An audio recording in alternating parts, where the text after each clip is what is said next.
5ই August বৈষম্য বিরোধী ছাত্র আন্দোলনের পর ট্রমা কাটতে শুরু করেছে আইনশৃঙ্খলা বাহিনী।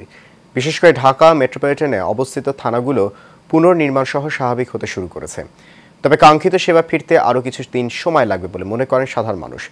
শেখ সোহাগের রিপোর্ট, ক্যামেরায় ছিলেন সাব্বির রহমান।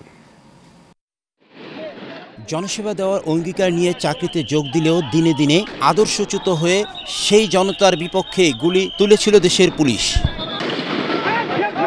5 আগস্টের পর থেকে যেসব ঘটনাকে সামনে আসা সাধারণ মানুষের সাথে পুলিশের দূরত্ব বেড়েছে, তবে সেই দূরত্ব ঘোচাতে চান পরিবর্তিত পুলিশ কর্মকর্তারা। আমি চেষ্টা করেছি আমাদের যে ভেঙে পড়া যে পুলিশি ব্যবস্থা সেটাকে ডে বাই ডে ইনক্রিজ করার জন্য। আগে মোবাইল টিম বাইরে পেট্রোলে বেরোতো না। আমি যোগদান করার পরে সকল অফিসার ফোর্সদেরকে মোটিভেশন করে তাদেরকে বাইরে ডিউটিতে বের করি। যে কোনো অপরাধের ক্ষেত্রে আমলযোগ্য অপরাধে মামলা রেকর্ড সবগুলো আমরা আমাদের সেবা নিশ্চিত করার জন্য আমরা তৎপর থাকি।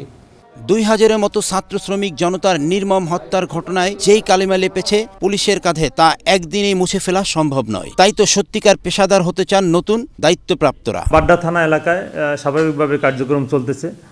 সেবা গৃহীতা যারা মামলার জন্য বা জিডির জন্য আসতেছেন সবাই স্বাভাবিকভাবে এটার মামলা করতে পারতেছেন, জিডি করতে পারতেছেন। আমাদের মোবাইল টহল, নিয়মিত মোবাইল টহল করতেছেন। ওয়ারেন্ট গ্রেপ্তার করা হইতেছে, অন্যান্য আসামি গ্রেপ্তার করা হইতেছে, মাদক উদ্ধার, মোটামুটি সমস্ত কাজ আমাদের স্বাভাবিকভাবেই চলতেছে। থানার স্বাভাবিক কার্যক্রম নিয়ে মিশ্র প্রতিক্রিয়া রয়েছে সেবাগ্রহীতাদের। পরশুদিন আইসি পুলিশ সহযোগিতা আমার অনেক করতেছে। পুলিশের আইনি সহায়তার জন্য থানায় আসলাম। আসার পর পুরো ঘটনা বললাম। ডিউটি অফিসার যে আছে ঘটনা শোনার পরে সে বলল বাইরে থেকে অভিযোগ লিখে নিয়ে আসতে। বাড়ি থেকে অভিযোগ নিয়ে আসলাম, জমা দিলাম। সে একজন তদন্ত কর্মকর্তার নাম্বার দিল।